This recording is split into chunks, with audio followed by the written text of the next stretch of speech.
Hello friends, welcome back to my channel. This is Steffi Arora. I hope you all are fine. तो guys हमने macro की full revision जो है कर ली है. मैंने पूरे चैप्टर्स को रिवाइज करवाया है. डिस्क्रिप्शन में मैं लिंक डाल दूँगी सारा मैक्रो का, वहाँ से आप पूरी मैक्रो रिवाइज कर सकते हो फ्रॉम नोट्स. वैसे ही हम इंडियन स्टार्ट कर रहे हैं फॉर रिवीजन सो दैट आप एग्ज़ाम में अच्छा स्कोर कर सको. तो स्टार्ट करते हैं फर्स्ट चैप्टर के साथ. So first chapter is Indian economy on the eve of independence. तो इंडिपेंडेंस के टाइम पे हमारी इंडियन इकोनॉमी कैसी थी, किसकी क्या सिचुएशन थी, उस सब चीज़ों के बारे में पढ़े थे. तो फर्स्ट टॉपिक है हमारा the features of Indian economy. तो इंडियन इकोनॉमी के क्या फीचर्स थे इंडिपेंडेंस के टाइम पे, उस पर बात कर लेते हैं. तो फर्स्ट वन इज़ हमारी इंडियन इकोनॉमी जो है उस टाइम पे स्टेगनेंट थी. स्टेगनेंट का मतलब क्या होता है, जहाँ पे बिल्कुल भी ग्रोथ नहीं होती. Standard of living is very low. Epidemic है, लोग भूख के कारण मर रहे हैं, राइट. और बहुत सी ऐसी बल्क ऑफ द पॉपुलेशन जो है वो पॉवर्टी के अंडर रह रही है. That is stagnant economy. Second feature is backward economy. So उस टाइम पे हमारी इंडियन इकोनॉमी जो है वो बैकवर्ड थी. बैकवर्ड इन द सेंस जिसमें जो है जीडीपी लो थी, पर कैपिटा इनकम, पर पर्सन इनकम उस टाइम पे काफ़ी लो थी. ये जो है प्रॉब्लम फेस करनी पड़ती थी उस टाइम पे हमें, राइट. जो हमारी इंडियन इकोनॉमी की सिचुएशन थी. प्लस सफिशिएंट फूड, क्लोथिंग, ये सब भी नहीं था और अनएम्प्लॉयमेंट देखने को मिल रही थी. तो that is what backward economy is.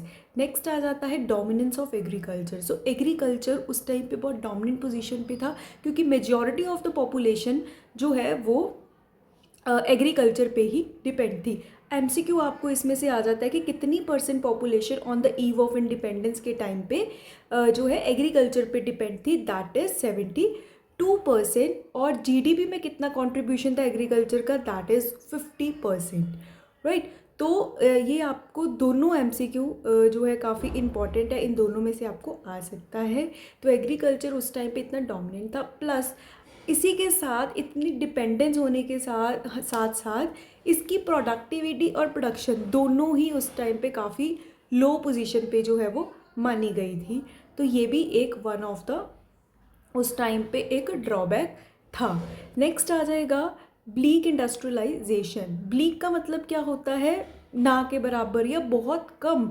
Industrialisation जो है उस टाइम पे इतनी देखने को नहीं मिल रही थी. उस टाइम पे कुछ बेसिक हेवी इंडस्ट्रीज़ एक आधी थी, जैसे टिस्को एंड ऑल, यही सब देखने को मिल रही थी. बट अगर हम मेजॉरिटी लेवल की बात करें, अच्छी इंडस्ट्रीज़ हो, उस टाइम पे नहीं थी. सो मशीन से प्रोडक्शन वगैरह उस टाइम पे नहीं की जाती थी. स्मॉल इंडस्ट्रीज़ जो थी उनको डिस्ट्रॉय कर दिया गया था. सो उस टाइम पे अगर किसी भी तरह के कैपिटल गुड की रिक्वायरमेंट होती थी तो वो इम्पोर्ट किया जाता था फ्रॉम ब्रिटेन. तो ये भी बहुत रेयर, कई बार एमसीक्यू पूछ लेते हैं कि कहाँ से हम कैपिटल गुड उस टाइम पे जो है इम्पोर्ट करते थे. That is from Britain. तो नेक्स्ट पॉइंट है हैवी डिपेंडेंस ऑन इम्पोर्ट्स. तो उस टाइम पे हमारी इंडियन इकोनॉमी जो है इम्पोर्ट्स पे बहुत ज़्यादा डिपेंड थी, जिसमें वो फार्म जो है मशीनरी, केरोसिन ऑयल, ये सब गुड्स जो हैं इम्पोर्ट करते थे from outer of the world, right. तो ये हमारा नेक्स्ट ऑफ द फीचर था. नेक्स्ट आ जाते हैं हम, that is limited urbanisation. That means urban area उस टाइम पे बहुत कम देखने को मिल रहे थे, जिसमें से अगर मैं बात करूँ 14% ऑफ द पॉपुलेशन जो है वो अर्बन एरियाज़ में रह रही थी और 86% ऑफ द पॉपुलेशन जो है वो रूरल एरियाज़ में रह रही थी. ये आपको याद रखना है कि अर्बनाइजेशन लिमिटेड थी. Next is semi federal economy थी. सेमी फेडरल इकोनॉमी का मतलब क्या होता है, it is a type of mixed economy जहाँ पे सोशलिस्ट और कैपिटलिस्ट दोनों इकोनॉमी के फीचर्स हैं. दैट मीन्स गवर्नमेंट भी रोल प्ले कर रही है, कहीं ना कहीं हमारा सोशल वेलफेयर भी मेन मोटिव है, कहीं ना कहीं प्रॉफिट अर्निंग भी मेन मोटिव है. सो ये थे हमारे features on the eve of independence Indian economy के. नेक्स्ट बात करते हैं कि हमारी इंडिया का एग्रीकल्चर उस टाइम पे कैसे था. तो फर्स्ट ऑफ ऑल ये एक क्विक रिवीजन चल रही है, फटाफट जस्ट एक मैं गो थ्रू करवा रही हूँ, डीप में नहीं चल रहा, जस्ट एक रिवीजन है ये. तो आप प्लीज़ ये ध्यान में रखना, अगर फिर भी कुछ नहीं समझ आए तो आप मुझे बता सकते हो, सेपरेटली मैं उसको बता दूँगी इन शॉर्ट और एनीथिंग, राइट. तो नेक्स्ट एग्रीकल्चर की बात कर रहे थे. तो फर्स्ट पॉइंट बहुत इजी है कि एग्रीकल्चर के टाइम पे, अभी हमने पीछे भी बात की कि production and productivity both is very low. इतने हमारे पास advance technology and modern equipments नहीं थे एग्रीकल्चर के लिए. प्लस जो यहाँ पे एग्रीकल्चर है वो हेविली डिपेंडेंट थी रेनफॉल पे उस टाइम पे, तो ये आपको ध्यान में रखना है। नेक्स्ट इज एक्सप्लॉयटेटिव ज़मींदारी सिस्टम या लैंड सेटलमेंट सिस्टम था। इससे क्या हो रहा था, कहीं ना कहीं एक जो ज़मींदारी सिस्टम है, it is an setup as an triangular relationship between government, owner of the soil and tiller of the soil. इन तीनों का एक ट्रायंगुलर रिलेशन था, जिसमें क्या किया जाता था कि जो ज़मींदार थे उनको ऑनर जो है वो डिक्लेयर किया गया है, और दे have to pay a fix sum to the government by way of land revenue, right. और ये उनको जो ज़मींदार हैं उनको एक पैसा फिक्स्ड अमाउंट पे करनी होती थी गवर्नमेंट को। तो वो क्या करते थे, वो जो पैसा जो उन्होंने लैंड रेवेन्यू के फॉर्म में देना है वो कहाँ से कलेक्ट करते थे, टिलर ऑफ द सॉइल से। कहीं ना कहीं उनको एक्सप्लॉइट किया जाता था, कहीं ना कहीं उनसे पैसे लेके गवर्नमेंट को दिए जाते थे। अभी जो टिलर्स ऑफ द सॉइल है वो तो ऑलरेडी ही लोन वगैरह लेके सब कुछ अपना फार्मिंग कर रहे होते हैं, और दूसरी तरफ से उनको यहाँ से भी एक्सप्लॉइटेशन मिलती थी। तो कहीं ना कहीं वो डेप्ट में ही और गुजरते जा रहे थे, मतलब डेप्ट में ही और बढ़ते जा रहे थे। सो जिसके कारण जो है उनकी एक्सप्लॉइटेशन और बढ़ रही थी। सो अगर मैं बात करूँ, जैसे जो टिलर्स हैं वो अपना सारा पैसा उनको भी दे देते थे उस जिससे क्या होता था, जैसे फ्यूचर में अगर उन्होंने दोबारा से इन्वेस्टमेंट करनी है तो उसके लिए उनके पास पैसे नहीं बचते थे, they are left with not any surplus for further investment in agriculture, right. तो ये भी एक ड्रॉबैक फेस करना पड़ता था उस टाइम पे। इतना एक्सप्लॉयटेटिव सिस्टम था कि जो टिलर्स ऑफ द सॉइल है उनको एक्सप्लॉइट किया जाता था। इस पे क्वेश्चन आ जाता है। Next is forced commercialisation of agriculture. तो फार्मर्स को जो है फोर्स किया जाता था कि ऐसी क्रॉप्स को ग्रो किया जाए जिसको कमर्शियलाइज किया जा सकता है, लाइक इंडिको, सो दैट उसको मार्केट पे बेच के जो है पैसा कमाया जा सके। ब्रिटिशर्स की तरफ से ऐसे किया जाता था। देन नेक्स्ट, एग्रीकल्चर में इन्वेस्टमेंट बहुत कम देखने को मिलती थी। जो भी एग्रीकल्चर की प्रॉब्लम्स थी, लाइक फ्लड का कंट्रोल करना, ड्रेनेज एंड ऑल, इन सब पे इतना पैसा नहीं लगाया जाता था। बट ये चाहते थे कि एग्रीकल्चर से पैसा आए, राइट। तो ये भी एक प्रॉब्लम उस टाइम पे देखने को मिल रही थी। ऑन द अदर हैंड, एक permanent means of system irrigation का नहीं देखने को मिल रहा था। Then next is gulf between owner and the tiller of the soil. So जो ऑनर है और जो टिलर्स हैं, इन दोनों के बीच में गैप बढ़ता ही जा रहा था। दो ज़मींदार को ये होता था कि वो अपने इंटरेस्ट के लिए मैक्सिमम टू मैक्सिमम जो है आउटपुट ऑफ शेयर इंक्रीज करते रहें, राइट, बट कॉस्ट को वो शेयर ना करें, ठीक है। तो ये कहीं ना कहीं एक प्रॉब्लम देखने को मिल रही थी कि ज़मींदार सिर्फ अपना फ़ायदा सोच रहे थे, अपने फ़ायदे के साथ वो टिलर्स को एक्सप्लॉइट करते जा रहे थे। सो ये एक प्रॉब्लम थी। Then next, small and fragmented land holdings. छोटी छोटी लैंड्स अलग अलग जगह पे थी फार्मर्स की, जिनके कारण उनकी कॉस्ट ऑफ होल्डिंग बढ़ जाती थी।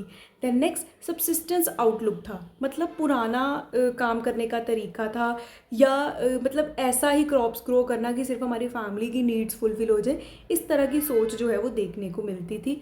तो सब्सिस्टेंस आउटलुक थी फार्मिंग की टेक्निक में। देन नेक्स्ट आ जाएगा, explain the characteristics of pre British period agriculture. ये इतना टॉपिक नहीं देखने को मिलता, आप एक स्क्रीनशॉट लेना चाहो लेके बाद में रीड कर लेना इसको। सो मैं जस्ट एक इम्पॉर्टेंट टॉपिक्स पे फ़िलहाल फोकस कर रही हूँ, जो जो इम्पॉर्टेंट हैं तो उसी पे फोकस कर रही हूँ। तो ये आप स्क्रीनशॉट लेके एक रीडिंग ले लेना बस। उसके बाद आ जाते हैं इंडस्ट्रियल सेक्टर कैसा था। सो इंडस्ट्रीज़, अभी ही हमने बात की कि ब्लीक इंडस्ट्रियलाइजेशन थी, बहुत ही कम इंडस्ट्रीज़ देखने को मिल रही थी, हैवी बेसिक इंडस्ट्रीज़। तो ये एक one of the major problem थी। नेक्स्ट बात कर लेते हैं और कुछ पॉइंट्स की। जैसे फर्स्ट है systematic de industrialisation in the term that describe the status of industrial sector. उस टाइम पे फर्स्ट जो हमें देखने को मिला था वो क्या था, डी इंडस्ट्रियलाइजेशन देखने को मिल रही थी। मोटिव क्या था डी इंडस्ट्रियलाइजेशन करने का, कि हमारे यहाँ का जो रॉ मटेरियल है वो बाहर चला जाए, राइट, बाहर से सामान बन के आए, और जो वो बना हुआ सामान है या बनी हुई गुड्स हैं, फिनिश गुड्स हैं बेसिकली, उनको इधर लाया जाए और फिर यूज़ किया जाए। ये बेसिक पर्पस था यहाँ पे डी इंडस्ट्रियलाइजेशन का ब्रिटिशर्स का, कि उनका जो है एक्सपोर्ट बढ़े, उनका एक्सपोर्ट बढ़े और हमारा इंपोर्ट बढ़े। ये मेन मोटिव के साथ वो डी इंडस्ट्रियलाइजेशन कर रहे थे। इसके लिए उन्होंने क्या क्या टेक्निक्स, बहुत कुछ किया। जैसे उन्होंने जो हमारे फेमस हैंडीक्राफ्ट्स थे उनको डिके किया, उनको फिनिश करने का ट्राई किया। प्लस वो क्या चाहते थे कि जो हमारे ब्रिटिश गुड्स हैं उनकी डिमांड हमारी इकोनॉमी में बढ़े, मतलब जो गुड्स ब्रिटिशर्स बना के ला रहे हैं, फॉरेन से बन के आ रहे हैं, वो हमारे यहाँ इंडिया पे यूज़ किए जाएं, राइट। तो ये फर्स्ट हमारा इंडस्ट्रियल सेक्टर का पॉइंट है। और इसी में अब थोड़ा और इलेबोरेट करके देख लेते हैं, that is decay of handicraft. Decay of handicraft उन्होंने किया, मतलब जो हमारे यहाँ पे गुड्स बन रहे थे उनको फिनिश करने का ट्राई किया, मतलब यहाँ पे उसकी पूरी वो ख़त्म ही हो जाए, इसके लिए उन्होंने क्या किया, डिस्क्रिमिनेटरी टैरिफ पॉलिसी लेके आए। वो डिस्क्रिमिनेटरी टैरिफ पॉलिसी में उन्होंने क्या कर दिया कि जो भी यहाँ से रॉ मटेरियल जाएगा वो फ्री जाएगा, विदाउट एनी टैरिफ जाएगा, और अगर वहाँ से कोई प्रोडक्ट्स बन के आएंगे तो उस पर टैक्स लगाया जाएगा, राइट। तो बेसिकली ये कर रहे थे, एक्सप्लॉयटेशन कर रहे थे, हमारे यहाँ के रिसोर्सेज बाहर ले जाके वहाँ से सामान ला के इधर महंगा बेचा जाता था, मतलब हमारा ही सामान यूज़ करके गुड्स बनाए जाते थे और फिर हम ही को बेचे जाते थे। That is what they are doing at that time. अभी इससे क्या हो रहा था, हमारी इंडियन मार्केट को कंपटीशन फेस करना पड़ा मशीन मेड गुड्स से, प्लस हमारे यहाँ इंडिया में न्यू पैटर्न्स ऑफ डिमांड देखने को मिल गए, राइट। क्यों? क्योंकि पहले तो हम सिर्फ इंडियन प्रोडक्ट यूज़ कर रहे थे, बट बाहर से वेस्टर्न कल्चर जब आना शुरू हो गया तो हमारे यहाँ पे लोग भी अट्रैक्ट होने लग गए, वो भी उस तरह की चीज़ों को ही डिमांड करना शुरू हो गए। तो अगर आपको डिके ऑफ हैंडीक्राफ्ट का क्वेश्चन आ रहा है जो भी इम्पॉर्टेंट है, वो आप सारा यहाँ से कर सकते हो। और मैं आपके लिए एक वो वीडियो भी लेके आऊँगी जिसमें मोस्ट इंपॉर्टेंट टॉपिक्स हैं जो एग्ज़ाम में आ सकते हैं, उसमें डिके ऑफ हैंडीक्राफ्ट का टॉपिक है, तो वो बहुत इंपॉर्टेंट टॉपिक्स है, जल्दी मैं उस पर भी एक वीडियो ला रही हूँ, तो ट्यून रहना चैनल के साथ। Next is bleak industrialisation. Second industrial sector में क्या देखने को मिलता था कि हमारी जो इंडस्ट्रीज़ हैं, मॉडर्न इंडस्ट्रीज़ हैं, उनकी ग्रोथ बहुत ब्लीक, बहुत ही ना के बराबर और कम देखने को मिलती थी। जैसे मैंने पहले बोला, उस टाइम पे एक टिस्को ही थी जो देखने को मिल रही थी, Tata iron and steel industry, जो कि 1907 में सेटअप हुई थी। इंपॉर्टेंट पॉइंट फॉर एमसीक्यू, पूछा भी जाता है कि टिस्को कब सेटअप जो है हुई थी। उससे पहले थोड़ा सा इन्होंने इलेबोरेट किया कि इनिशियली कॉटन और जूट टेक्सटाइल्स ही मिल्स ही सेटअप हुई, फिर धीरे धीरे उनकी एक्सपेंशन हुई, कॉटन टेक्सटाइल्स पे पूरा कंट्रोल ब्रिटिशर्स ने करना शुरू कर दिया।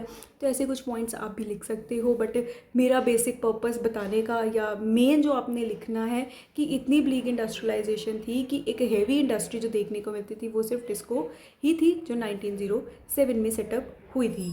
सो नेक्स्ट और कुछ और इम्पॉर्टेंट पॉइंट्स भी हैं, जस्ट मैं रीड ही कर रही हूँ सो दैट एक क्विक ओवरव्यू हो जाएगा। First one is prior to British rule Indian agriculture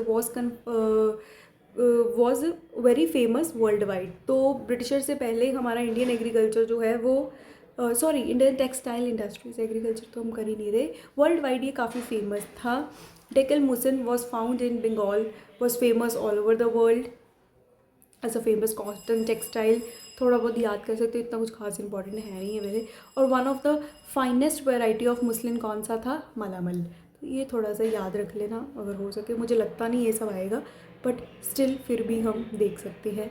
उसके बाद आ जाते हैं फॉरेन ट्रेड कैसा था हमारा। तो फॉरेन ट्रेड में से क्वेश्चन आ जाता है आपको, जैसे कि इससे जो थर्ड पॉइंट है इससे क्वेश्चन बन सकता है कि इंडिया का जो सरप्लस ट्रेड था कहाँ पे यूज़ किया जाता था, फॉरेन ट्रेड की पोजीशन क्या थी, ऐसे कुछ क्वेश्चंस इसमें से आ सकते हैं। तो पहले बात कर लेते हैं हम फॉरेन ट्रेड की। तो फॉरेन ट्रेड में फर्स्ट अभी मैंने आपको पॉइंट बताया कि हमारा इंडिया जो है वो एक्सपोर्टर बन चुका था रॉ मटेरियल का और इम्पोर्टर बन चुका था फिनिश प्रोडक्ट्स का, जिसमें वो एक्सपोर्ट क्या क्या करता था, like raw, silk, jute, wool, indigo, sugar and cotton ये, और इम्पोर्ट बदले में क्या आते थे हमारे finish goods. Then next monopoly control हो चुका था, पूरा का पूरा जो है कंट्रोल ब्रिटिशर्स के तरफ से हमारी कंट्री पे करने का ट्राई किया गया था।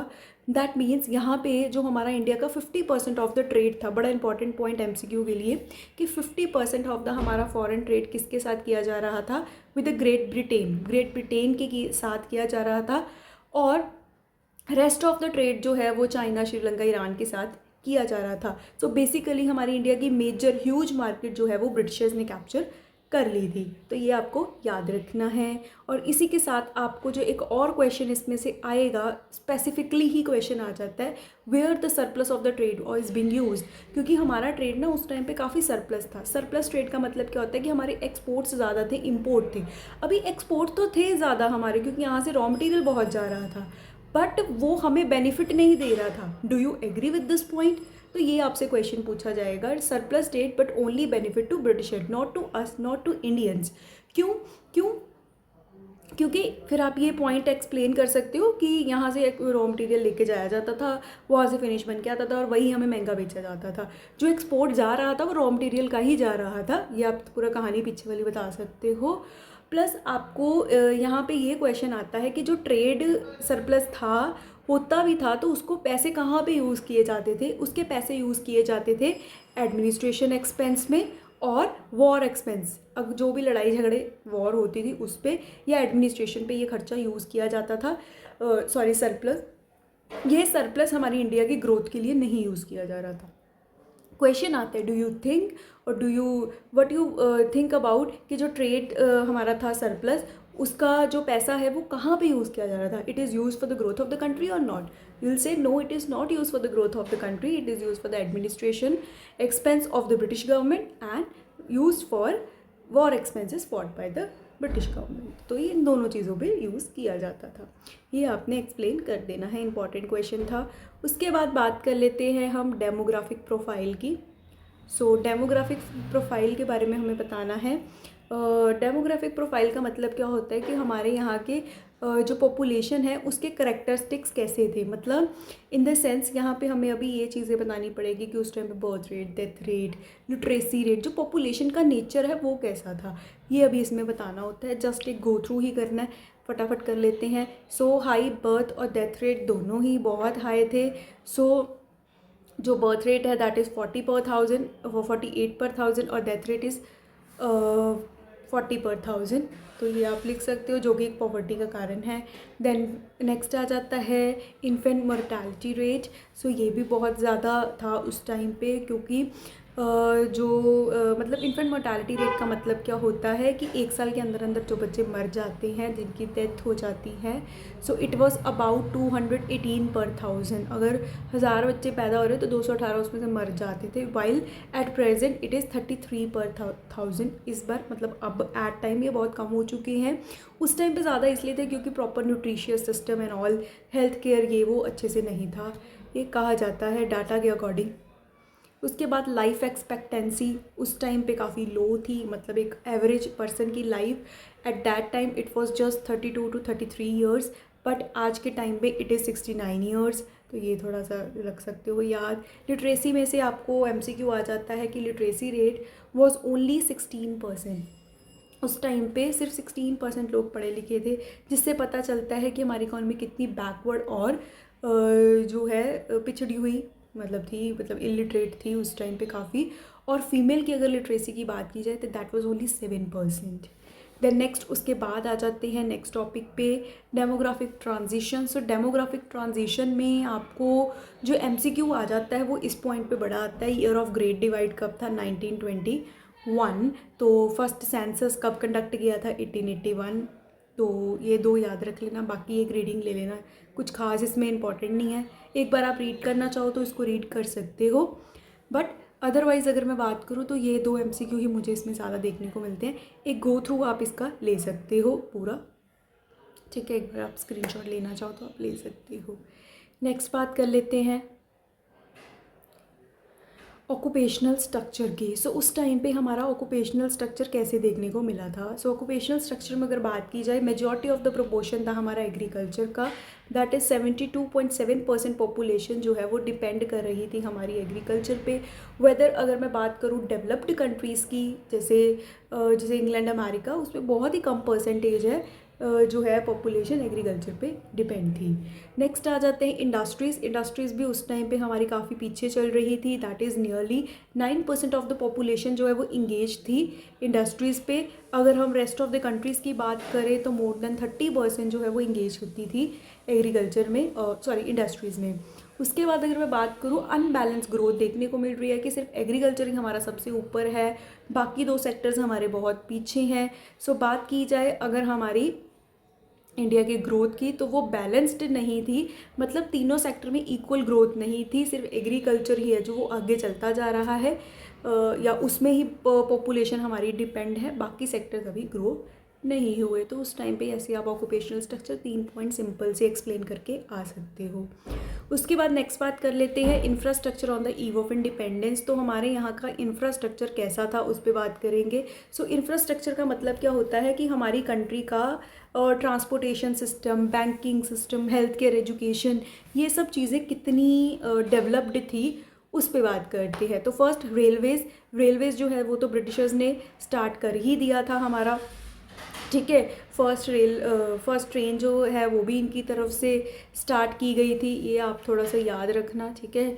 तो रेलवे हमारे ब्रिटिशर्स लेके आए थे। पोर्ट्स इनकी तरफ से जो काफ़ी डेवलप हो गए थे, क्योंकि इम्पोर्ट एक्सपोर्ट इनको ही चाहिए था। जो नेक्स्ट और क्या ग्रोथ हुई थी, पोस्ट और टेलीग्राफ की फैसिलिटी, देन रोड्स अच्छी बना दी गई थी। वो सब कुछ ये ट्रेड के लिए ही किया गया था ब्रिटिशर्स की तरफ से। तो आप इंफ्रास्ट्रक्चर के बारे में बता सकते हो कि कुछ ये डेवलपमेंट्स जो है वो हुई थी। और इसमें जो रेलवे पे क्वेश्चन है वो आप थोड़ा कर लेना, फर्स्ट ट्रेन कब आई थी, फर्स्ट ट्रेन कब चली थी, रेलवे इंट्रोड्यूस कब हुई थी, ये आपने पढ़ के जाना है अच्छे से। इंपॉर्टेंट है, नोट्स में मैंने नहीं डाला बट इंपॉर्टेंट है। नेक्स्ट मोस्ट इंपॉर्टेंट क्वेश्चन इस चैप्टर का बहुत पूछ लेते हैं ये कि was there any positive impact of Britishers, क्या ब्रिटिशर्स के आने से क्या कुछ अच्छा असर भी देखने को मिला, क्या वो कुछ अच्छा भी करके गए या नहीं। येस डेफिनेटली, उन्होंने पहला क्या दिया, commercial outlook they the farmers को। फार्मर्स जो पहले से सेल्फ कंजम्पशन के लिए ही सामान बनाते थे, अभी farmers they are start making goods for the market and they want to make profit from that, right. तो फर्स्ट इन्होंने कमर्शियल आउटलुक दी, देन अपॉर्चुनिटीज़ दी, इन्होंने काफ़ी मतलब क्रिएट करने की कोशिश इनकी तरफ से तो नहीं हुई बट ऑटोमेटिकली हो गई, दैट इज़ एम्प्लॉयमेंट की, क्योंकि रोड्स वगैरह, रेलवे, ये सब सेटअप होना, स्प्रेड होना शुरू हो गया था, जिससे एम्प्लॉयमेंट अपॉर्चुनिटीज़ बढ़ी थी। फेमाइंस हमारे यहाँ पे कंट्रोल हो गई, जो यहाँ पे एपिडेमिक देखने को मिल रहा था, तो वो कहीं ना कहीं इनकी तरफ से कंट्रोल किया गया। देन मॉनिटरी सिस्टम इनकी तरफ से कंट्रोल स्टार्ट किया गया, मनी जो है वो इनकी तरफ से as an medium of exchange setup हुआ। एंड एक अच्छा एडमिनिस्ट्रेशन सिस्टम, अच्छा कंट्रोल सिस्टम ऑफिसर्स का, गवर्नमेंट का, इनकी तरफ से आया। तो ये कहीं ना कहीं ब्रिटिशर्स के कुछ पॉजिटिव इम्पैक्ट्स देखने को हमें मिले थे। तो ये हमारा फर्स्ट सेक्शन कंप्लीट हो गया। क्विक रिवीजन एक चल रही है, ऐसा कुछ आप ये मत सोचना कि मैं भागती जा रही हूँ, मतलब एक रिवीजन है ये बिफोर एग्ज़ाम्स जो होती है, जस्ट एक वही मैं करवा रही हूँ। नेक्स्ट टॉपिक पे आ जाते हैं, that is economic planning. So now what is economic planning. Economic planning basically deals with कि हमारे कंट्री के जो रिसोर्सेज हैं उनको इतने अच्छे से यूज़ किया जाए कि सो दैट हम जो है अपनी कंट्री की ग्रोथ और डेवलपमेंट में उसको यूज़ कर सके। मतलब कंट्री के रिसोर्सेज की प्लानिंग इस तरह से करनी है कि वो ग्रोथ की ही तरफ जाए, उसकी वेस्टेज ना हो। सो इकोनॉमिक प्लानिंग बेसिकली ये इंडिया में सेटअप हुई थी by the planning commission in 1990। उस टाइम पे chairman under the chairmanship and prime ministership of Pandit Jawaharlal Nehru. ये आपको एमसीक्यू आता है कि प्लानिंग कमीशन सेटअप कब हुई थी, 1950 में। जवाहरलाल नेहरू जो है उस टाइम पे जो है चेयरमैनशिप और प्राइम मिनिस्टर की पोस्ट उनके दौरान ये हुआ था, ठीक है। मतलब चेयरमैन ये रहे हैं बेसिकली, ये आपको आ जाता है क्वेश्चन। और नेक्स्ट, प्लानिंग कमीशन को रिप्लेस किसने किया है, रिप्लेस किसने किया है, नीति आयोग ने। कब किया है, 2015 में। मतलब प्लानिंग कमीशन को अब नीति आयोग बोला जाता है, सो याद रखना। ये 4-5 चीज़ें जो मैंने बोली है ये काफ़ी एमसीक्यू में आती है और मैंने वही ज़्यादा फोकस किया है। और उसके बाद आपको जो एक और इम्पॉर्टेंट क्वेश्चन है, दैट इज़ कि आपको क्वेश्चन आता है who is an architect of Indian planning. Architect कौन है, पीसी महालनोबिस। ये बड़ा इंपॉर्टेंट क्वेश्चन है। या आपको ये आता है कि आर्किटेक्ट कौन था, या आपको आता है कि पीसी महालनोबिस ने कौन से प्लान में सबसे ज़्यादा पार्टिसिपेट किया था, that is second 5 year plan में। ये आप याद रखना, ठीक है। सो ये क्विक रिवीजन, फटाफट डी पॉइंट्स बता दिए हैं मैंने आपको। नेक्स्ट आगे चलते हैं। प्लानिंग कमीशन की बात की गई है। सो जो प्लानिंग कमीशन थी हमारी, ये कॉम्प्रिहेंसिव प्लानिंग पे काम करती थी। कॉम्प्रिहेंसिव प्लानिंग मतलब जिसमें वो इकोनॉमिक और सोशल दोनों पैटर्न्स को ध्यान में लेके चलती थी, और दोनों पैटर्न्स को अगर वो ध्यान में लेके जा रही है तो दैट मीन्स वो कॉम्प्रिहेंसिव प्लानिंग कर रही है। अभी जो प्लानिंग कमीशन है उसने दोनों पे काम किया है, इकोनॉमिक और सोशल दोनों पे। सो दोनों कवर ये कर रही है, इसलिए इसको कॉम्प्रिहेंसिव प्लानिंग बोला जाता है। तो आपको ये पूछा जाए या कहीं मीनिंग में लिखा जाए तो आप बस इतना याद रखना, ठीक है। मैंने उतना ही बताया जितना याद करने की ज़रूरत है। उसके बाद 5 ईयर प्लान्स पे बात कर लेते हैं। सो हमारे इंडिया में 5 ईयर प्लान्स को अडॉप्ट किया गया था 1951 में। फर्स्ट प्लान भी हमारा 51 to 56 फर्स्ट प्लान आया था। उसके बाद 5-5 साल के ऐसे ही प्लान आते रहे थे और 12 प्लान आए थे, ठीक है। ऐसे ही लास्ट प्लान हमारा 12th 5 ईयर प्लान ही था 2012 में, ये याद रखना। और लास्ट प्लान का ऑब्जेक्टिव क्या था? Faster, more inclusive and sustainable growth. ये 2-3 चीज़ें बस आप याद रखो। 5 year plan 1951 to 56 first plan आया था, टोटल 12 प्लान आए थे।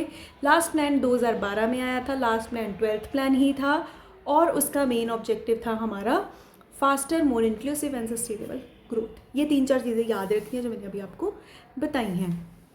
उसके बाद बात कर लेते हैं कि हमारी इंडिया में क्यों ज़रूरत थी प्लानिंग की। अभी हमने पीछे इतनी बुराइयां बढ़ी कि हमारी इंडियन इकॉनमी स्टैगनेंट थी, ब्लीक इंडस्ट्रियलाइजेशन थी, इतना प्रोडक्टिविटी आउटपुट अच्छी नहीं थी। तो ये सारे कारण बस वही हैं, ये सारे कारणों के कारण इंडिया में प्लानिंग की ज़रूरत थी, ठीक है। एक क्विक रिवीजन आप इसकी भी कर सकते हो। उसके बाद आ जाते हैं हमारे इंडिया के इकोनॉमिक सिस्टम्स क्या हैं। इकोनॉमिक सिस्टम मतलब कि हमारे यहाँ पे कैसे सिस्टम ऑफ प्रोडक्शन या सोर्सेज को रीएलोकेट एंड ऑल किया जाता है, गुड्स को कैसे डिस्ट्रीब्यूट किया जाता है, that is what economic system is. तो इंडिया में 3 इकोनॉमिक सिस्टम है, that is capitalist, socialist and mixed. अभी मैंने जब सेमी फेडरल इकोनॉमी बताई थी उसमें भी थोड़ा सा एक हिंट दे दिया था, अभी अच्छे से करेंगे। बट बिफोर दैट हमें पता होना चाहिए हमारी इंडिया की सेंट्रल प्रॉब्लम्स कौन सी हैं। 3 सेंट्रल प्रॉब्लम्स है, +1 में भी पढ़ा होगा। What to produce, how to produce, for whom to produce. What to produce में वी हैव टू डिसाइड कि हमने कौन सा गुड बनाना है। हाउ टू प्रोड्यूस में हमने डिसाइड करना है कि गुड्स को मशीन बनाएंगे या लोग बनाएंगे, दैट इज कैपिटल इंसेंटिव या labour intensive. And for whom to produce, rich section के लिए बनाना है या पुअर के लिए बनाना है, इस पर बात की जाती है। तो 3 हमारी यहाँ की सेंट्रल प्रॉब्लम्स हैं। उसके बाद है टाइप्स ऑफ इकोनॉमीज, अभी मैंने आपको बताया। तो पहली इकोनॉमी पे आ जाते हैं, that is capitalist economy. So capitalist economy को जो है मार्केट इकोनॉमी भी बोला जाता है, राइट, जिसमें मेन मोटिव क्या होता है? पैसा कमाना। इसको कंट्रोल कौन करता है? प्राइवेट सेक्टर, ठीक है। सो प्राइवेट ऑनरशिप होती है, मेन मोटिव है पैसा कमाना। मेन इनका यही होता है ज़्यादा से ज़्यादा सामान बेच के प्रॉफिट कमाने हैं हमने। और इसकी जो डिस्ट्रीब्यूशन है वो कैसे होगी? On the basis of purchasing power of the people. लोग कितना पैसा खर्चना चाहते हैं उसके बेसिस पे गुड्स को डिस्ट्रीब्यूट यहाँ पे किया जाता है। नेक्स्ट इज जो गवर्नमेंट का रोल है यहाँ पे, that is much confined. Government की इतनी इंटरफेरेंस बेसिकली नहीं है। तो ये आपको कुछ पॉइंट्स याद रखने हैं। अभी इसका फ़ायदा क्या है? इससे it promote self interest, profits maximise होते हैं, जीडीपी ग्रोथ भी इंक्रीज़ होती है। बट द डीमेरिट्स, इसने सोसाइटी के इंटरेस्ट को इग्नोर किया है, क्योंकि ये प्राइवेट सेक्टर है, अपना ही ये चलते रहते हैं, अपना मतलब सोचते हैं सिर्फ अपने बारे में, राइट। सोशल वेलफेयर के बारे में बेसिकली ये नहीं सोचते, right. Goods, only those goods are produce which generate profit. ये नहीं देखा जाएगा सोसाइटी को क्या चाहिए, ये देखा जाएगा पैसा कहाँ से कमाना है। और इसमें poor people suffer poor people suffer a lot here and there is a growth without social justice. मतलब अगर बात की जाए इक्वालिटी की कि रिच और पुअर दोनों बराबर चले, वो तो यहाँ पे इग्नोर ही हो जाता है, पुअर पीपल ज़्यादा सफ़र हो जाता है इस केस में। नेक्स्ट है सोशलिस्ट। सोशलिस्ट इकोनॉमी में बेसिकली क्या किया जाता है? सोशलिस्ट इकोनॉमी हमारी जो है, इसका मेन मोटिव यहाँ पे होगा कि ये सारी जो इकोनॉमी है ये रन की जाती है, कंट्रोल की जाती है बाय द गवर्नमेंट, और इसका मेन मोटिव भी सोशल वेलफेयर ही होता है। गवर्नमेंट का इंटरफेरेंस यहाँ पे बहुत है, सो दैट्स वाई इसमें पब्लिक ऑनरशिप है, मेन मोटिव सोशल वेलफेयर है और डायरेक्ट पार्टिसिपेशन है यहाँ पे गवर्नमेंट की। सो इसका मेरिट क्या है? यहाँ पे social justice, growth with social justice है, इक्वालिटी ये प्रमोट कर रही है, दैट मीन्स रिच पुअर के गैप को ये ख़त्म करती है। बट डी मेरिट क्या है कि यहाँ पे जीडीपी जो बढ़ती है बहुत कम रेट पे बढ़ती है। सो तीसरी टाइप ऑफ इकोनॉमी आ जाएगी mixed economy. So mixed economy is a combination of socialist and capitalist. यहाँ पे दोनों को साथ में लिया जाता है, दोनों के फैक्टर्स होते हैं, मतलब कुछ कंट्रोल पब्लिक के हाथ में, कुछ प्राइवेट के हाथ में है, कुछ इंटरफेरेंस गवर्नमेंट की है, कुछ नहीं है। So that is a combination जिसको हम सेमी फेडरल इकोनॉमी भी बोलते हैं, और इंडिया हमारी मिक्स्ड इकोनॉमी है। नेक्स्ट इसके मेरिट्स क्या हैं? Means of ownership are on by both private and public, ये तो मैं बता चुकी हूँ ना। मेरिट्स पे आ जाते हैं, सॉरी। सो मेरिट्स क्या है कि ये कंबाइन करता है both capitalist and socialist economy. So यहाँ पे जो जीडीपी ग्रोथ है ये इनकरेज की जाती है बाय प्राइवेट सेक्टर, ठीक है। और इसमें सोशल जस्टिस जो है वो इंकरेज की जाती है by the public sector. So demerits इसमें क्या है, government sector is affected by corruption leading the low level of productivity. तो ये थोड़े इसके कुछ डीमेरिट्स हैं, बस थोड़ा सा एक रिवीजन ही करनी है, इतना कुछ खास इसमें से नहीं आता। सो नेक्स्ट आ जाता है हमारा question, why should plan have goal. हर एक प्लान का गोल होना क्यों ज़रूरी है, ठीक है। अभी आज आप प्लानिंग कर रहे हो कि आज मैंने ये करना है, कल वो करना है, रात को ये पढ़ना है, सुबह ये पढ़ना है, क्यों कर रहे हो, गोल है ना, पेपर है आपका। तो प्लानिंग की ही इसलिए जाती है क्योंकि अगर एक गोल होगा, गोल नहीं होगा तो हम प्लानिंग क्यों करेंगे। आपके अभी बोर्ड एग्जाम नहीं है, आप क्यों प्लानिंग करोगे, आप करोगे ही नहीं, आप तो खेलोगे होली जैसे अभी सारे खेल रहे हैं, है ना। तो बेसिकली अगर कोई गोल होगा तभी हम प्लान करते हैं, गोल नहीं होगा तो प्लान नहीं होगा। एक चीज़ ना आप इसमें याद रखना, आपको ना क्वेश्चन आता है, एक जैसे पूछ लिया जाता है, अभी मैं आपको 3 नाम बताती हूँ। जैसे एक होते हैं हमारे शॉर्ट टर्म प्लान, एक होते हैं लॉन्ग टर्म प्लान। ये 2 आपको याद रखने, एक शॉर्ट टर्म प्लान है, एक लॉन्ग टर्म प्लान है। शॉर्ट टर्म को हम 5 ईयर प्लान्स बोलते हैं, ठीक है, और लॉन्ग टर्म को हम कॉमन गोल्स बोलते हैं। तो अभी शॉर्ट टर्म के 2 नाम, शॉर्ट टर्म और 5 ईयर प्लान एक बात है, कॉमन गोल और लॉन्ग टर्म एक बात है। अभी तीसरे एक नाम और है इसका। जो शॉर्ट टर्म है इसको हम टर्म ऑफ प्लान बोलते हैं, और जो लॉन्ग टर्म है इसको टर्म ऑफ प्लानिंग बोलते हैं। ये याद रखना है आपको, क्योंकि आपसे पूछ लिया जाता है 5 year plan which category of plan, they are short term. तो ऐसे आपको पूछ लिया जाता है। अभी देखो आपको कॉमन गोल्स का टॉपिक है। सो कॉमन गोल्स कौन से होते हैं, ये लॉन्ग टर्म प्लान्स होते हैं, ठीक है, ये आपको याद रखना है। सो नेक्स्ट टॉपिक है अभी हमारा कॉमन गोल्स का। तो कॉमन गोल्स आपको कोई भी एक कॉमन गोल 4 मार्क्स में पेपर में आता ही आता है, बहुत इंपॉर्टेंट टॉपिक है ये। सो इसलिए इसको अच्छे से करेंगे। सो फर्स्ट हमारा कॉमन गोल क्या है, GDP growth. So GDP growth is what, अगर हमारी कंट्री में जितने ज़्यादा फ्लो ऑफ गुड सर्विसेज बढ़ेंगे उतनी ज़्यादा हमारी कंट्री का जीडीपी बढ़ता है और उतना ही हमारी कंट्री की इकोनॉमिक ग्रोथ होगी, राइट। तो बेसिकली हमारी इंडिया का growth system is depend on GDP. But increase in GDP 2 चीज़ों पे डिपेंड करती है, that is increase in the resources of the country. हमारी कंट्री के अगर रिसोर्सेज ज़्यादा होंगे, प्लस अगर हमारी इंडिया की जो प्रोडक्टिविटी है, कंट्री की जो प्रोडक्टिविटी है वो इनोवेटिव और एडवांस टेक्नोलॉजी के साथ होगी, तो इससे जो है हमारा जीडीपी बढ़ता है। तो बेसिकली जीडीपी बढ़ाने के लिए हमें इन 2 चीज़ों पे काम करना है, सो दैट हमारी कंट्री का बेसिक गोल जो है वो अचीव हो। नेक्स्ट कॉमन गोल क्या होगा, next common goal is modernization. Modernization सबसे इंपॉर्टेंट कॉमन गोल है जो पेपर में आता है, ठीक है। मॉडर्नाइजेशन का मतलब क्या होता है कि जो भी हम चीज़ें करें, जो भी रिसोर्सेज को पूल कर रहे हैं एंड ऑल, वो मॉडर्न और एडवांस इनोवेटिव टेक्नोलॉजी के साथ हो। Green revolution is one of the example of this. Basically जो भी एक्टिविटीज़ करनी है that is to be done with advance and innovative technology. So green revolution का मेन ये इसीलिए तो ये रेवोल्यूशन ही तो लेके आया था हमारी एग्रीकल्चर सेक्टर में, जिससे जो है प्रोडक्टिविटी हमारी बढ़ी थी। अभी नेक्स्ट बात करते हैं, आपको कई बार ऐसा भी क्वेश्चन आ जाता है कि व्हाट डू यू थिंक कि जो मॉडर्नाइजेशन है एंड जो एम्प्लॉयमेंट जनरेशन है, they are complement to each other और दे आर कॉन्ट्राडिक्ट, मतलब ये एक दूसरे का साथ देते हैं या एक दूसरे के अगेंस्ट चल रहे हैं। वेल अगर बात की जाए मॉडर्नाइजेशन और एम्प्लॉयमेंट जनरेशन, ये दोनों ही गोल है, दोनों ही कंट्री के गोल है। मॉडर्नाइजेशन भी होनी चाहिए, एम्प्लॉयमेंट भी होनी चाहिए।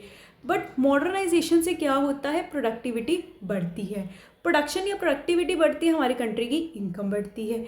इनकम अगर बढ़ेगी हमारी कंट्री की तो ऑब्वियसली डिमांड बढ़ेगी। अगर हमारी कंट्री की डिमांड बढ़ रही है दैट मीन्स चीज़ों की रिक्वायरमेंट ज़्यादा है, प्रोडक्शन की रिक्वायरमेंट ज़्यादा है। सो जब भी डिमांड बढ़ती है ना, तो डिमांड अगर बढ़ रही है तो एम्प्लॉयमेंट वो बढ़ा के ही रहेगी। So expansion of demand leads to expansion of employment opportunities. But आपको ये यहाँ पे बताना है कि they are complement to each other, ये दोनों साथ साथ ही चलते हैं। मॉडर्नाइजेशन होगी तो एम्प्लॉयमेंट अपॉर्चुनिटीज़ अपने आप क्रिएट होंगी, राइट। देन नेक्स्ट उसके बाद नेक्स्ट आ जाता है हमारा ये जॉबलेस ग्रोथ। एक टर्म मैं आपको बता देती हूँ। जॉबलेस ग्रोथ का मतलब क्या होता है कि हमारी इंडिया में प्रोडक्शन बढ़ रही है, मतलब ग्रोथ हो रही है, जीडीपी बढ़ रही है, बट उसके साथ एम्प्लॉयमेंट नहीं बढ़ रही, उसको हम जॉबलेस ग्रोथ बोलते हैं, ठीक है। जब ग्रोथ के साथ साथ जॉब्स भी क्रिएट हो तो जॉबलेस ग्रोथ नहीं होगी। सो ये हमारा सेकंड था मॉडर्नाइजेशन। तीसरा आ जाएगा सेल्फ सफिशिएंसी। सेल्फ सफिशिएंसी इन फूड ग्रेन्स बेसिकली यहाँ पे बात की गई है कि हमारी इंडिया जो है वो किसी पे भी डिपेंड ना रहे फूड ग्रेन्स को लेके, किसी भी चीज़ को लेके सेल्फ सफिशिएंट हो जाए। अगर हम बाहर से कुछ भी इंपोर्ट कर रहे हैं रेदर हम यहाँ पे प्रोड्यूस करना स्टार्ट कर दें, ये कॉमन गोल था हमारा थर्ड। और लास्ट है equitable distribution of income and wealth. That means हमारी इकोनॉमी के जितने भी सेक्शंस हैं, जितने भी सेक्टर हैं, वो both can equally grow, rich poor दोनों ग्रो करें। रिच को आगे लेके जाने के लिए, रिच के इनकम को कंट्रोल करने के लिए जो है उन पे टैक्स लगा दिए जाते हैं। पुअर को स्टेबलाइज करने के लिए उनको सब्सिडीज़ दी जाती हैं। तो दोनों को एक पैटर्न पे या इक्विटेबल करने के लिए ये कुछ मेथड्स अडॉप्ट किए जाते हैं इन प्लानिंग। और इक्विटेबल डिस्ट्रीब्यूशन का मतलब यही होता है बेसिकली कि हमारी कंट्री में हर कोई ग्रो हो। और इसमें ये ट्राई किया जाता है, इसका मतलब ये नहीं है कि हम सबको सेम पैसा बांटें, सेम सैलरीज दें। नो, इसका मतलब ये होता है कि जिसकी जितनी स्किल कैपेबिलिटी बनती है उसको उसके अकॉर्डिंग सैलरी या पैसे मिलने चाहिए। तो यहाँ पे ना थोड़ा सा डिफ्रेंशिएट भी किया हुआ है कि इक्वल डिस्ट्रीब्यूशन का मतलब क्या होता है। जैसे मैंने सैलरी एग्जांपल लेके आपको बताया, इन्होंने शेयर लिया है कि हर एक का सेम शेयर है हमारी कंट्री में। और इक्विटेबल का मतलब क्या होता है कि it refers to situation when difference in income are allow only with a certain limit. एक लिमिट के साथ ही डिफ्रेंशिएट होना चाहिए। जैसे मैंने अभी आपको एग्जांपल सैलरी दे के बताया ना, आपको समझ आ जाएगा। इक्वल डिस्ट्रीब्यूशन मतलब सबको सेम सैलरी दे दो, चाहे कोई पीएन है चाहे कोई टीचर है। इक्विटेबल मतलब स्किल कैपेबिलिटी, उनकी जो मतलब स्पेशलाइजेशन है बेसिकली उसके अकॉर्डिंग, स्किल कैपेबिलिटी के अकॉर्डिंग बेसिकली। ठीक है, तो ये आपको थोड़ा सा बस याद रखना है। ये हमारे कॉमन गोल्स हैं। इसमें से कोई भी आपको आ सकता है। सबसे ज़्यादा जो मुझे लगता है आ सकता है, जो मैंने देखा है, वो मॉडर्नाइजेशन। मॉडर्नाइजेशन बहुत इंपॉर्टेंट है। उसके बाद इसके कुछ अचीवमेंट्स है, ये कुछ इतने इंपॉर्टेंट है नहीं। स्क्रीनशॉट लेना है अगर आप साथ में लेना चाहो, एक रीडिंग के लिए आप ले लो, वैसे कुछ खास इसमें से नहीं आता। उसके बाद इंपॉर्टेंट टॉपिक है हमारा reforms of agriculture. So agriculture में कौन कौन से रिफॉर्म्स देखने को मिले हैं उस पर बात कर लेते हैं। सो फर्स्ट वन इसमें आ जाएगा रिफॉर्म्स इन एग्रीकल्चर। सो दो तरह के रिफॉर्म्स होते हैं एग्रीकल्चर में, that is land reforms and technical reforms. So land reforms कौन से होते हैं, जिसमें बेसिकली एग्रीकल्चर की बात की जाए। इंस्टीट्यूशनल रिफॉर्म्स भी बोले जाते हैं। इस पे तो पक्का क्वेश्चन आता है, बहुत बार आया हुआ है, इतना इंपॉर्टेंट है ना ये तो यहाँ पे हमें बेसिक फोकस करना है कि हमारे रिफॉर्म मतलब चेंज होता है कि लैंड से रिलेटेड क्या चेंजेस आए। सो पहला चेंज आया था abolition of intermediaries. So intermediaries को ख़त्म करने का कोशिश किया गया था। यहाँ पे ट्राई किया गया था कि जितने भी मिडल मैन हैं उनको ख़त्म कर दिया जाए, उनको एलिमिनेट कर दिया जाए, सो दैट एक डायरेक्ट कनेक्शन जो है बन सके। और जो टिलर्स की एक्सप्लॉयटेशन हमने फर्स्ट चैप्टर में पढ़ी थी उसको ख़त्म किया जाए और उनको बेसिकली इंसेंटिव्स दिए जाए। इसका मेन पर्पस ये था। उसके बाद नेक्स्ट है ceiling on land holding. So land holding पे सीलिंग लिमिट लगाने की बात की गई थी कि एक फैमिली, एक इंडिविजुअल के हिस्से में कितनी लैंड आएगी, राइट। ये इसके रिलेटेड कुछ रूल्स बना दिए गए थे कि एक जो है इक्वालिटी बनी रहे, लिमिट सेट करके कि इससे ऊपर लैंड होल्डिंग आप नहीं रख सकते, सो दैट एक जो मेजर स्ट्रॉन्ग पर्सन है वो स्ट्रॉन्ग ही ना होता जाए। तो सीलिंग यहाँ पे लगाई गई थी, जिसके लिए एक्ट वगैरह भी लॉन्च किए गए थे। उसके बाद है कंसोलिडेशन ऑफ होल्डिंग्स। अभी पीछे मैंने आपको पॉइंट करवाया था, प्रॉब्लम थी स्मॉल लैंड्स होल्डिंग्स जो हैं वो अलग अलग जगह पे थी, ठीक है, जिससे क्या था कॉस्ट ऑफ मेंटेनेंस बढ़ रही थी। तो रिफॉर्म में क्या किया, इनको सबको इकट्ठा कर दिया गया, कंसोलिडेशन ऑफ लैंड होल्डिंग्स कर दिया गया, सो दैट जो मेंटेनेंस कॉस्ट है वो भी कम कर दी जाए।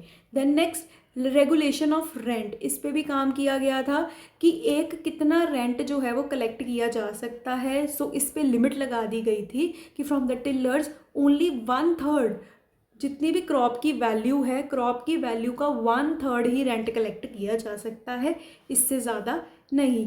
और लास्ट जो है कोऑपरेटिव फार्मिंग को प्रमोट किया गया, जो कि छोटे फार्मर्स को हेल्प करता था, सो दैट वो भी जो है अपने लेवल पे कुछ प्रोड्यूस करके अर्न कर सके। तो दैट्स वाई कोऑपरेटिव फार्मिंग को भी प्रमोट किया गया था, राइट। तो ये हमारे थे लैंड रिफॉर्म्स। बट आगे क्वेश्चन है कि जो लैंड रिफॉर्म्स हैं ये इतनी अच्छी तरह इम्प्लीमेंट नहीं हुए थे। ये सिर्फ वेस्ट बंगाल और केरला उसी वहाँ पे ही इम्प्लीमेंट हुए थे, रेस्ट और जगह पे इसकी इम्प्लीमेंटेशन प्रॉपरली नहीं हुई थी। अभी इसके रीजंस क्या थे, क्योंकि जो हमारे ज़मींदार थे वो ट्राई नहीं कर रहे थे, बेसिकली वो अड़े ही हुए थे कि हम ऐसा ही रहेंगे या जैसा सिस्टम है वैसा ही रहेगा। प्लस इसमें जो सीलिंग का मेन पर्पस था, जो सीलिंग एक्ट बनाया गया था उसको टाइम टू टाइम मतलब इवेड करने का ट्राई किया गया था कि उसको मानना नहीं जा रहा था बेसिकली। बिकॉज लोग क्या करते थे, अपने हिस्से में तो लैंड रख लेते थे, जैसे अभी सीलिंग लिमिट है मेरे पास कि मेरे पास 100 गज ही होना चाहिए, राइट। मेरे मतलब बेसिकली मैं एग्जांपल ले रही हूँ कि 100 गज ही जो है मेरे हिस्से में आएगा। बट अगर मेरे पास 1000 स्क्वायर फीट्स पड़ा है तो मैं क्या करूँगी, अपने रिलेटिव्स के नाम कर दूंगी। तो यही किया जाता था, क्लोज रिलेटिव्स के नाम पे जो एक्स्ट्रा लैंड थी वो कर दी जाती थी, इसलिए इसकी प्रॉपर इम्प्लीमेंटेशन नहीं हो रही थी।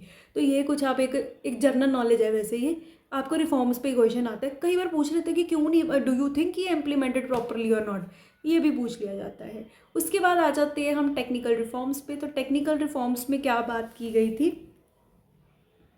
So technical reforms basically techniques of production में क्या चीज़ें चेंज की गई थी। सो बेसिकली इसमें सबसे पहले तो जैसे केमिकल फर्टिलाइजर्स, पेस्टिसाइड्स, इंसेक्टिसाइड्स, इन सबको यूज़ करना स्टार्ट किया गया था। और ये रिफॉर्म कब देखने को ज़्यादा मिला, 67 to 8 के बीच बीच में इसका राइज होना या इसका इम्प्लीमेंटेशन ज़्यादा होना शुरू हो गया था, राइट। और इसी के साथ फ्रूट ग्रेन्स में जो है 25% तक इंक्रीज देखने को मिला था। तो इसके अभी एलिमेंट्स कौन कौन से हैं उस पर बात कर लेते हैं। फर्स्ट इज HYV सीड्स का यूज़ करना शुरू कर दिया था, जिससे जो है प्रोडक्शन बढ़नी शुरू हो गई थी वीट, बाजरा, कॉटन की।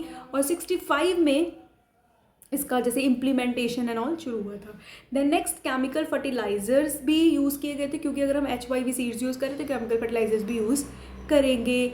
तो मतलब क्रॉप को कीड़ा वगैरह ना लग जाए, डिजीज़ से दूर रहे, पेस्ट से दूर रहे, उसके लिए इंसेक्टिसाइड, पेस्टिसाइड यूज़ करने शुरू कर दिए गए थे।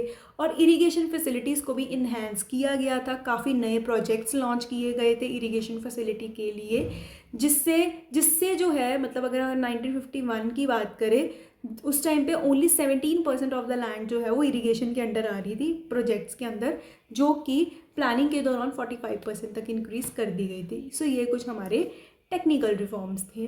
टेक्निकल से ज़्यादा ना लैंड रिफॉर्म ज़्यादा इंपॉर्टेंट है। उसके बाद ग्रीन रेवोल्यूशन की बात की गई है। ग्रीन रेवोल्यूशन के फेजेस बताए हैं, 2 है।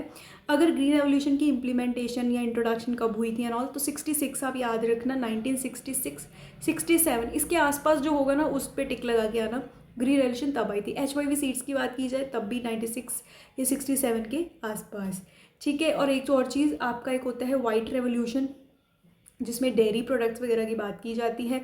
और वाइट रेवोल्यूशन का दूसरा नाम ऑपरेशन फ्लड होता है, याद रखना। ये 2-3 चीज़ें MCQ के लिए बता रही हूँ। वैसे मैंने MCQ पे भी वीडियो डाली है इंडियन इकोनॉमी की, आप देख सकते हो, उसमें मैंने ये पॉइंट्स डिस्कस किए हैं कुछ। तो पहला फेज़ है हमारा 60s to 70s का। तो ड्यूरिंग दिस फेज़ जो हमारा ग्रीन रेवोल्यूशन है that is confined only to wheat and rice, और कुछ ही स्टेट्स पे कन्फाइंड था, जैसे पंजाब, आंध्र प्रदेश, तमिलनाडु एंड ऑल। तो पहले इस पे इम्प्लीमेंट किया गया था। नेक्स्ट फेज़ है 70s to 80s का। तो इस टाइम पे इसको प्रॉपरली मतलब स्प्रेड कर दिया गया था, क्रॉप्स वगैरह भी काफ़ी कवर होनी शुरू हो गई थी, काफ़ी स्टेट्स शुरू हो गए थे इसमें कवर होने। तो इसकी एक्सपेंशन देखने को मिली थी 70s to 80s के बीच में। 60s 70s में अभी ये इम्प्लीमेंट ही हुआ था, जस्ट स्टार्ट ही हुआ था। उसके बाद नेक्स्ट बात करते हैं हम गेन ऑफ ग्रीन रेवोल्यूशन। तो ग्रीन रेवोल्यूशन का गेन मतलब इससे क्या फ़ायदा देखने को मिला। फर्स्ट, इससे प्रोडक्टिविटी बढ़ी, ये याद रख लेना, ठीक है। नेक्स्ट, इससे जो है हमारा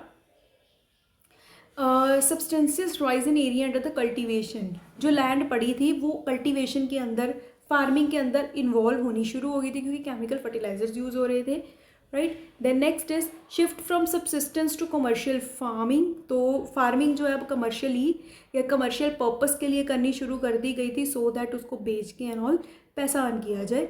change in farmer outlook, farmer की आउटलुक बदली, वो इसीलिए बदली कि क्योंकि वो यही चाह रहे हैं ना, क्योंकि पहले उनकी सेल्फ कंजम्पशन सिर्फ नीड थी, अभी वो कमर्शियल पर्पस के भी कर रही हैं। तो ये 2 पॉइंट्स कुछ रिलेटेड ही हैं, थर्ड फोर्थ।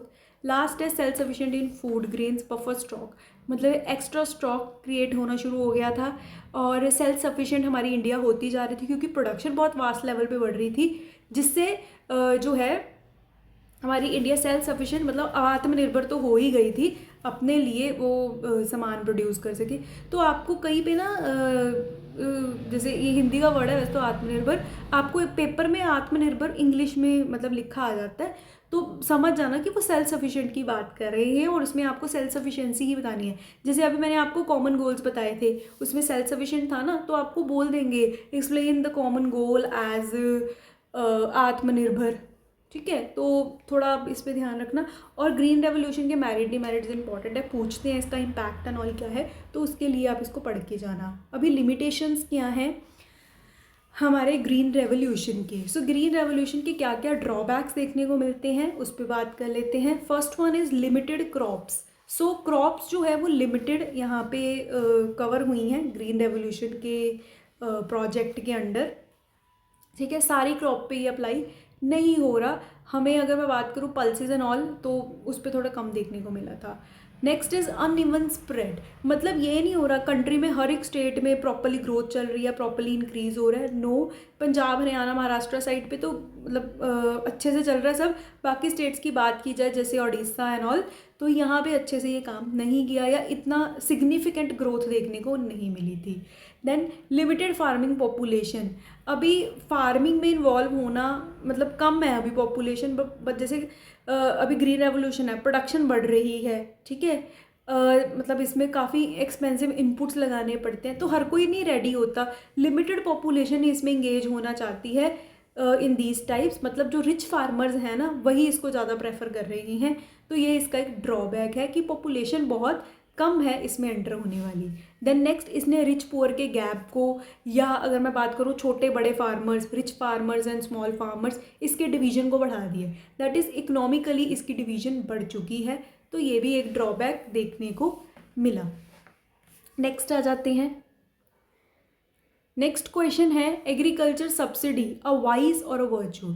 बड़ा इंपॉर्टेंट, इस बार आई थिंक सीबीएसई पेपर में भी देखने को मिला है, जो सीबीएसई की तरफ से सैम्पल पेपर लॉन्च किया गया है उसमें ये क्वेश्चन था कि जो एग्रीकल्चर सब्सिडी है दैट इज़ अ वाइज, मतलब ये अच्छा है या बुरा है, मतलब इसके दोनों पहलू आपको बताने हैं। तो पहले वाइज की बात कर लेते हैं, मतलब क्या इसमें कमियां कह लो देखने को मिली हैं। तो फर्स्ट ऑफ ऑल ये गवर्नमेंट पे एक बर्डन है। ठीक है, गवर्नमेंट को मतलब इसके लिए पैसा अरेंज करके रखना पड़ता है, पहला ये। सेकंड, मिस अप्रोप्रिएट बेनिफिट्स, जो ये सब्सिडीज़ दी जाती हैं they not only benefit the farmer, but इससे क्या होता है कि जो मेन टारगेट है, मतलब ये जो उन फार्मर्स को देने के लिए बनाई गई है ना, जो सामान नहीं ले पाते या जिनको हेल्प की ज़रूरत है, बट ये मेन जो इसका पर्पस है वो फुलफिल नहीं हो पाता, किसी और चीज़ को ही ये बेनिफिट दे रहा है। मतलब ये फार्मर के लिए बनाया है बट ये इनपुट इंडस्ट्री को बेनिफिट, मतलब इनपुट इंडस्ट्री ज़्यादा इसका बेनिफिट ले लेती है। तो ये भी एक वाइस इसका फेस देखने को मिला। और लास्ट, वेस्टफुल कंजम्पशन, अगर पता चले कि फ्री की चीज़ है तो वैसे ही सब उड़ाने को लगता है, सबको होता है कि जितना मर्जी यूज़ करो टाइप ऑफ। तो ये एक 3 इसकी बुरी चीज़ें देखने को मिली। बट ये वर्चुअल क्यों है, अच्छा क्यों है ये? फर्स्ट इज़, अभी एग्रीकल्चर जो है वो एक रिस्की है हमारे इंडिया में, तो दैट्स वाई सब्सिडी ज़रूरी थी। सो बहुत से ऐसे फार्मर्स हैं हमारे इंडिया में जो पुअर है, उनके पास इतने पैसे नहीं है कि वो सबसे मटेरियल एंड ऑल ले सके, तो उनके लिए तो सब्सिडी बहुत काम की चीज़ है भाई। उसके बाद अगर सब्सिडी निकाल दी जाएगी तो रिच पुअर का गैप फिर बढ़ जाएगा। तो वर्चुअल वर्क दोनों बता दिया। आपको ये क्वेश्चन पूछा जाता है कि आपको क्या लगता है सब्सिडी देनी चाहिए या नहीं, जैसा भी आप आंसर देना चाहते हो, अच्छे में देना चाहते हो तो अच्छे वाले लिख देना, बुरे में देना चाहते हो बुरे वाले लिख देना, अगर पॉइंट ऑफ व्यू पूछा है तो। ठीक है, तो ये आपका हो गया एग्रीकल्चर सब्सिडी पे भी क्वेश्चन। सो ये सारा एग्रीकल्चर सेक्शन का था हमारा टॉपिक। सो नेक्स्ट है अभी हमारा इंडस्ट्रीज़ का, यहाँ से नेक्स्ट वीडियो में कर लेते हैं। 3 पार्ट्स में मैं पूरी इंडियन को कवर कर लेती हूँ। ठीक है, तो फर्स्ट पार्ट हम सिर्फ यहाँ तक कर लेते हैं up to green revolution and agriculture subsidies. तो इंडस्ट्रीज से नेक्स्ट वीडियो में करेंगे, वो भी बस जल्दी ही आ जाएगी। लास्ट वीडियो में हम वो चैलेंजेस वाला सेक्शन कर लेंगे। ठीक है, तो अच्छा लगे तो चैनल को सब्सक्राइब कर सकते हो, वीडियो को लाइक कर सकते हो। Thank you so much guys and keep smiling always.